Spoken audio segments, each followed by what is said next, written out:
कक्षा 9 के मेरे प्यारे विद्यार्थियों, बहुत बहुत स्वागत है आप लोगों का आज के इस नए वीडियो में। मेरे प्यारे विद्यार्थियों, आइए देखते हैं क्या है आज आपके लिए।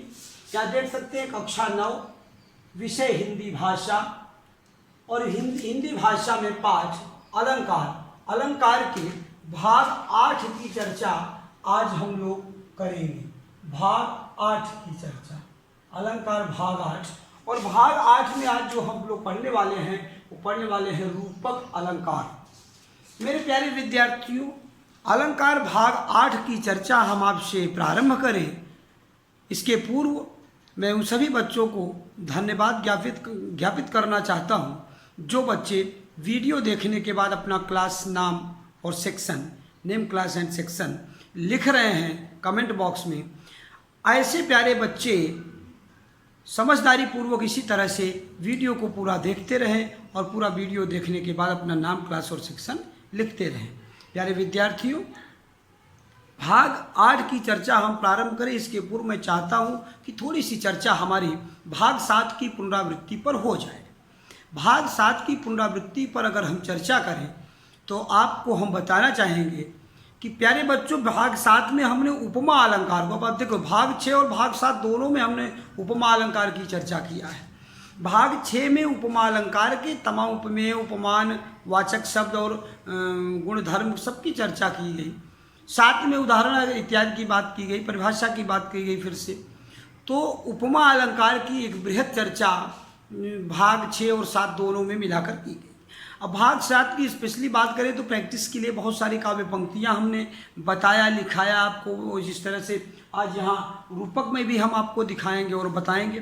प्यारे विद्यार्थियों, उपमा के बाद रूपक अलंकार, ध्यान आपका रहना चाहिए। मैं आपको वहाँ लेके जाना चाहता हूँ, कहाँ, जहाँ पर ये बात बताई गई थी कि अलंकार के अलमधनकार अलंकार दो भेद हैं, शब्दालंकार और अर्थालंकार। तो शब्दालंकार की चर्चा हमारी आपकी हो चुकी है। अब हम आज उस पर चर्चा नहीं कर रहे हैं। हमारी लगातार चर्चा उपमा अलंकार के साथ साथ रूपक की, आगे भी अलंकारों की बात होगी, शब्द अलंकार की बात कर रहे हैं। तो रूपक अलंकार भी शब्द अलंकार का ही एक भेद है। यह बात आपके दिलों और दिमाग में, मस्तिष्क में पूरी तरह से सेटअप रहनी चाहिए कि हम वर्तमान में शब्द अलंकार की बात कर रहे हैं। तो जो भी चमत्कार होगा, जो भी सस्पेंस होगा, जो भी बातें निकल के नहीं आएंगी, वो शब्दों के बीच से ही आएंगी। तो शब्द अलंकार की चर्चा में आज हम रूपक अलंकार की बात करेंगे। अब उपमा और रूपक में थोड़ा सा अगर डिफरेंट, देखो पढ़ाने के बाद एक होमवर्क में आपके ये भी काम आएगा, एक भी क्वेश्चन मेरी ओर से रहेगा कि उपमा अलंकार और रूपक अलंकार में उदाहरण सहित अंतर स्पष्ट कीजिए। ये आपका क्वेश्चन है, तो आप होमवर्क लिख लीजिए। अभी हम इसमें लिख के आपको बताएंगे। मेरे प्यारे विद्यार्थी, बात समझने की कोशिश कीजिए। उपमा में क्या किया था? उपमा करना अर्थात तुलना करना, कंपेयर करना, जिसको आप इंग्लिश में समझते हैं, ये है उपमा। लेकिन रूपक थोड़ा सा भिन्न है। रूपक में हम जब आपसे चर्चा करते हैं, रूपक की जब बात करते हैं, रूपक का मतलब है यहाँ जो उपमेय और उपमान की बात की गई थी, उपमेय जिसकी तुलना की जाए, उपमान जिससे तुलना की जा रही है, तो यहाँ तुलना का प्रश्न ही नहीं उठता। वही चाँद रहेगा, लेकिन चाँद जैसा कोई नहीं बोलेगा, बोले चाँद ही, वही मुख रहेगा, वो चंद्रमा के समान नहीं रहेगा, चंद्रमा ही हो जाएगा। ये आता है रूपक में। रूपक कहेगा कि उपमेय में उपमान की अनुकृति नहीं तेरी, क्या रूप तूने पाया। उपमेय सब सिमट कर उपमान में समा, जहाँ उपमेय उपमान में समा जाए वहाँ पर रूपक अलंकार हो जाता है। किसी कवि ने कहा है ना कि, तो ये काव्य पंक्ति के आधार पर कि मतलब रूप जहाँ उपमेय उपमान में समाहित हो जाए वहाँ पर होता है। आइए परिभाषा भी देखते हैं, डिफिनेशन को समझते हैं, उसको लिखेंगे, अर्थों को समझेंगे, उदाहरण को समझेंगे। जैसे एक वो है, पग घुंघरू बांध मीरा नाची है। बोले एक काव्य पंक्ति है, कौन सा है कि मैं तो चंद्र खिलौना ले हूँ। माँ से बच्ची कह रही है कि मैया मैं तो चंद्र खिलौना ले हूँ। ब्रजभाषा में काव्य पंक्ति है, समझने की कोशिश कीजिए। मैया मैं तो चंद्र खिलौना ले हूँ, इसका मतलब ये है कि हे माँ, मैं चंद्र को ही खिलौना, वही खिलौना लूंगी। कौन सा? जो जिसका नाम चंद्र खिलौना ले, चंद्रमा ही जो खिलौना है जिसके लिए, वो खिलौना मैं लूंगी। वो नहीं कह रही कि चंद्रमा जैसा खिलौना लूँ या चंद्रमा जैसी कोई चीज़ लूँगी, मैं तो चंद्र खिलौना ले हाँ। दूसरी काव्य पंक्ति सुनिए कि पायो पायो जी मैनो राम रतन धन पायो। बोले पायो जी मैनो राम रतन धन पायो, राम जैसा रत्न नहीं मिला मुझे, राम ही मुझे रत्न के रूप में मिल गए। ये है रूपक अलंकार के उदाहरण। आइए धीरे धीरे छोटी छोटी यात्रा तय करते हैं, परिभाषा के माध्यम से उदाहरण तक पहुंचते हैं। बहुत ही इंटरेस्टिंग होने वाला वीडियो मेरे प्यारे विद्यार्थियों, सावधान हो जाइए, समझदारी के साथ पूरे वीडियो को देखिए और रूपक अलंकार पर कोई भी डाउट आज के बाद बचना नहीं चाहिए। आइए प्यारे विद्यार्थियों देखते हैं, परिभाषा की बात करते हैं कि रूपक अलंकार की बात करते हैं कि जहां गुण की अत्यंत समानता के कारण उपमेय में ही, जहां गुण की क्या करते हैं, कह रहे हैं कि जहां गुण की अत्यंत समानता के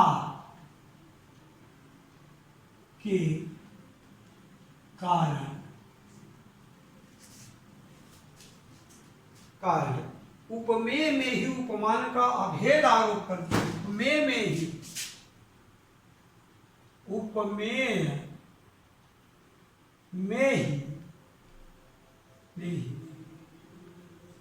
उपमान का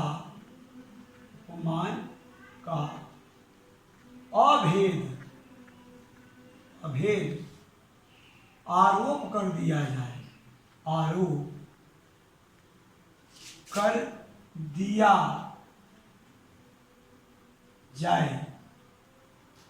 कर दिया जाए, वहां रूपक अलंकार होता है। कर दिया गया हो, कर दिया गया हो, वहां रूपक अलंकार होता है। ये है मेरे प्यारे विद्यार्थियों रूपक अलंकार की परिभाषा। परिभाषा को समझने की कोशिश करिए। अब यहाँ कहेंगे जैसे उदाहरण या जैसे लिख दे रहे हैं, अगर हम कह दे रहे हैं कि उदाहरण, बहुत सारे उदाहरणों की चर्चा हम करेंगे। उदाहरणों की जब व्याख्या होगी तो बातें आपको और भी स्पष्ट होंगी मेरे प्यारे विद्यार्थी। कैसे उदाहरण ले रहे हैं, देखिए यहाँ पर उदाहरण ले रहे हैं कि उदयगिरि मंच पर, उदित बोले उदित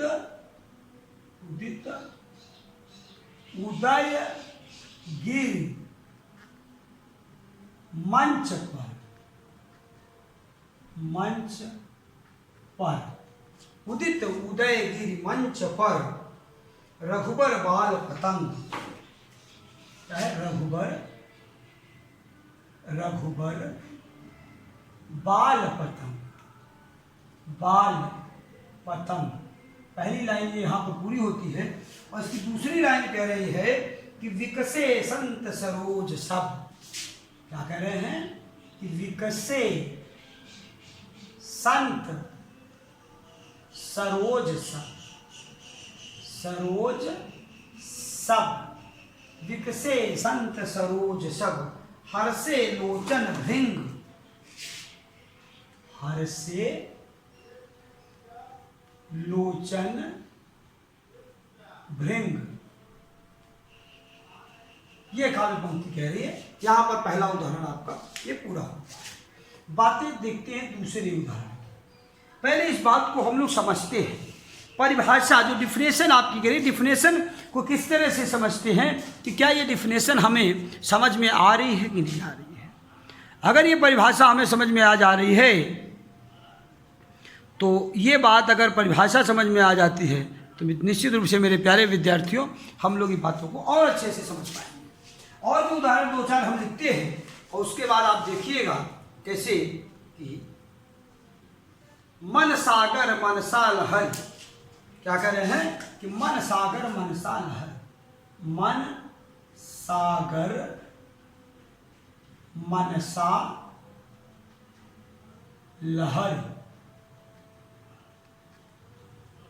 मन सागर मनसा लहर, बूढ़े बहे अनेक, बूढ़े बोले बूढ़े बूढ़े बहे अनेक, बहे अनेक। ये देखिए दूसरा देखते हैं काव्य पंक्ति क्या है कि विषय वार, हाँ, सिर झुका तूने नियत की मान ली यह बात, शशि मुख पर घूंघट डाले, बोले शशि मुख पर, शशि मुख पर घूंघट डाले, शशि मुख पर घूंघट डाले, अंचल में दीप छिपाए, बोले अंचल में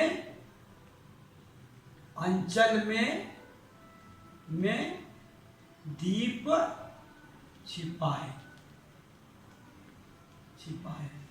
बोले अंचल में दीप छिपाए, अपलक नभ नील नयन विशाल, अपलक नभ नील नयन विशाल, अपलक नभ नील नयन विशाल। तो अपलक नभ नील, ये देखिए ऐसे, नभ नील नयन विशाल। आगे देखिए मैया मैं तो, हाँ? क्या कर रहे हैं कि मैया मैं तो चंद्र खिलौना, बोले मैया मैं तो चंद्र खिलौना, लय हूँ, क्या करें आगे, पायो जी मैनू राम रतन धन पायो, ये कह रहे हैं राम रतन में योजक रहेगा, चंद्र खिलौना में योजक रहेगा। ध्यान यहाँ पर देंगे, फिर कह रहे हैं कि राम नाम मन दीप धरु, राम नाम मन दीप धरु, राम नाम मन दीप धरु, जीह देहरी द्वार, बोले जीह देहरी द्वार। ये आपकी काव्य पंक्ति कह रही है कि मन और दीप को योजक का चिन्ह लगा के आप दिखा दीजिए। एक राम घनश्याम हित चातर तुलसीदास, एक राम घनश्याम हित चातर तुलसीदास। मेरे प्यारे विद्यार्थी, पहले इनको नंबरिंग देते हैं हम लोग, आइए देखते हैं। ये होता है 3 नंबर, देखिए ये 8वां उदाहरण कह रहा है कि एक राम घनश्याम हित, एक राम घनश्याम हित, बोले हित चातक तुलसीदास, चातक तुलसीदास। अब मैं आपको एक क्लू देने वाला हूँ, क्लू दूंगा, उस क्लू को आप समझिएगा नोट पॉइंट में। यहाँ पर मैं नोट पॉइंट आपको दूंगा एक, वो अभी लास्ट में दूंगा। अभी यहाँ पर गृह कार्य की बात करते हैं। किसकी बात करते हैं? गृह कार्य। पहला गृह कार्य आपका क्या कहता है वो हम लोग देखते हैं। कि मैं मार्कर चेंज करता हूँ, ये देखिए, ये जो पहला गृह कार्य आपका जो है वो देखते हैं क्या कहता है। पहला गृह कार्य, फर्स्ट जो गृह कार्य वो ये कहता है कि रूपक अलंकार की परिभाषा, बोले उदाहरण सहित लिख कर क्या करेंगे आप बताइए? लिख कर क्या करेंगे? लिख कर याद करें। ये है काम। किसको लिखकर आप क्या करेंगे? याद करेंगे। दूसरा आपका जो कार्य है वो ये है कि रूपक अलंकार की अलंकार के 5, यहाँ ब्रैकेट 5 लिख दिए, 5 अन्य उदाहरण भी लिखिए। ये आपका दूसरा होमवर्क है। और इसी के साथ साथ तीसरा होमवर्क देते जो बहुत ही इंटरेस्टिंग होमवर्क है, बहुत ही अच्छा है। बोले रूपक और उपमा, उपमा और रूपक या रूपक और उपमा अलंकार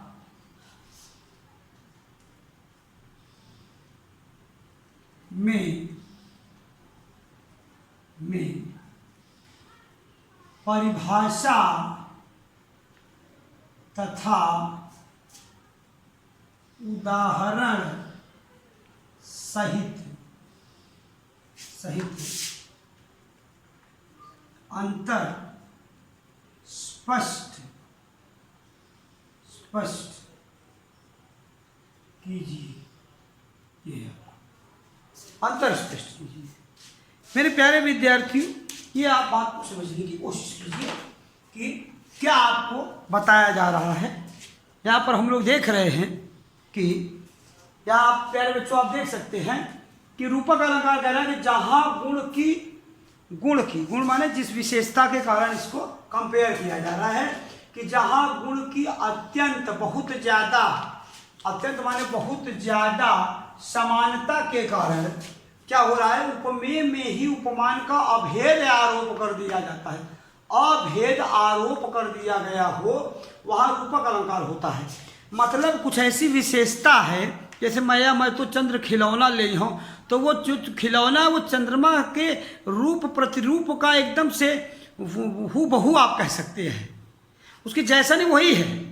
ये है कि उपमेय में उपमान का अभेद अत्यंत समानता के कारण क्या करते रहे हैं, अभेद आरोप कर दिया गया हो तो वहां पर रूपक अलंकार होता है। उदाहरण में देखिए कि उदित उदयगिरी मंच पर रघुबर बाल पतंग, ये जो मंच बना हुआ जहाँ सीता स्वयंवर हो रहा है, अब समझने की कोशिश करिए, जहाँ सीता स्वयंवर हो रहा है उस मंच पर रघुबर बाल पतंग, जो वो भगवान राम का जो छोटा सा रूप है, जो शरीर है वो कैसा लग रहा, बाल पतंग, बच्चे छोटे बच्चे की तरह लग रहा है। विकसे संत सरोज सब हर्षे लोचन भृग, तो जैसे उनको संतों ने देखा और बड़े प्रसन्न हो जाते हैं। और जो है वो जैसे कैसे कि उदित उदयगिरी मंच पर रघुबर बाल, जैसे प्रातः होने पर जो है पशु पक्षी प्रसन्न हो जाते, उसी तरह से मंच पर राम को देखकर संत जो है विकसे संत सरोज सब, जैसे सुबह होने पर कमल खिल जाता है उसी तरह से संत प्रसन्न हो गए राम को देखकर। ये उदाहरण कह रहे हैं। दूसरा कह रहे हैं कि मन सागर मन साल हर बूढ़े बहे अनेक, मन रूपी सागर में नहीं, मन की तरह सागर में नहीं, बल्कि कह रहे मन रूपी सागर में, मन ही सागर हो गया और ऐसे मन में मनसा लहर बूढ़े, मन में जो लहर आई, ऐसे समुद्र रूपी मन में जो लहर आई उससे क्या हो गए, बहुत सारे लोग बह गए और डूब गए। आगे कह शशि मुख पर घूंघट डाले अंचल में दीप छिपाए, आंचल में जैसे कोई दीपक छुपाया हो ऐसा प्रकाश है। और क्या कर रहे हैं कि शशि मुख पर घूंघट डाले, शशि के समान मुख पर नहीं, शशि माने चंद्रमा होता, समझने की कोशिश कीजिए। शशि मुख पर, चंद्र मुख पर, ये मतलब मुख चंद्रमा के समान नहीं, मुख शशि मुख पर घूंघट डाले, चंद्रमा वाला जो चेहरा था उस पर घूंघट डाला है, तो चांद ही है चेहरा, ऐसा बता रहा है। आगे अपलक नभ नील नयन विशाल, अपलक जो बिना पलक गिराए जो आंख होती, करे कि नैन नील विशाल, नभ नील विशाल, ये आंख आसमान की तरह नहीं है बल्कि आसमान ही है। ये आंख इतनी नीलापन है आंख में कि ये आंख जो क्या है वो आसमान है। मैं तो चंद्र खिलौना ले हूँ, चांद की तरह खिलौना नहीं लूंगी माँ, मैं क्या लूंगी, चंद्र को ही खिलौने के रूप में लूंगी। क्या अच्छा है, पायो जी मैंने राम रतन धन पायो, राम रूपी रत्न पा गया, ऐसे मैंने संपत्ति मिल गई, राम धन के रूप में मिल गए, पायो जी मैंने राम रतन धन पायो, ऐसा उदाहरण रूपक अलंकार, ध्यान रखिएगा शब्द अलंकार बात। आज अरे राम नाम मन दीप धरु जी है देहरी द्वार, जीभ पर, अपनी देहरी पर, होठ पर, द्वार पर, मुख पर, सामने सामने क्या रखना चाहिए, राम नाम मन दीप धर, अपने मन में राम रूपी राम नाम मन दीप धर। मन में अपने जो दीप जल रहा, जो ईश्वर की जो ज्वाला जल रही है, जो दीप जल रहा है, उसको अपने देहरी पर हमेशा किनारे पर रखे रहना चाहिए। ये कह रहे हैं। एक राम घनश्याम हित चातक तुलसीदास। चातक माने सेवक होता है। एक राम घनश्याम हित, कृष्ण और राम में कोई अंतर नहीं। एक राम घनश्याम हित, एक ही है राम और घनश्याम। घनश्याम कृष्ण को कहा जाता है। घर के समान जो श्याम है, जो काले हैं, बादल के समान जो काले हैं, से भगवान कृष्ण के लिए घनश्याम शब्द का यूज किया जाता है। बोले एक राम घनश्याम हित चातक तुलसीदास। सेवक है तुलसी उन सब का। तो मेरे प्यारे विद्यार्थी, अब यार नोट पॉइंट में क्या बता रहे हैं, जो बता रहे हैं बहुत इंपॉर्टेंट पॉइंट है, वो समझने की कोशिश करिएगा। कह रहे हैं कि रूपक अलंकार में ज्यादातर योजक चिन्ह का प्रयोग क्या किया जाता है? प्रयोग किया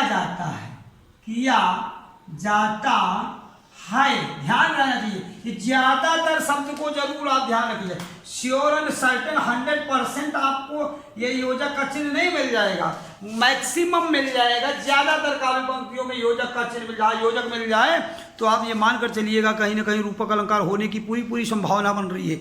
इसलिए ध्यान दीजिएगा योजक चिन्ह जहाँ पर मिल जाए। अब मैं यहीं पर एक उदाहरण आपको दिखा दूं जहाँ पर योजक चिन्ह नहीं है, लेकिन ये बोले एक राम घनश्याम ही चातक तुलसीदास। राम और घनश्याम को अलग नहीं किया। राम की ही तरह घनश्याम का भी मैं सेवक हूँ, ऐसा नहीं कर। एक राम घनश्याम, राम और घनश्याम एक है, ऐसे राम और घनश्याम का मैं सेवक हूँ। ये बात यहाँ पर सिद्ध हो रही है, इसलिए यहाँ पर रूपक अलंकार।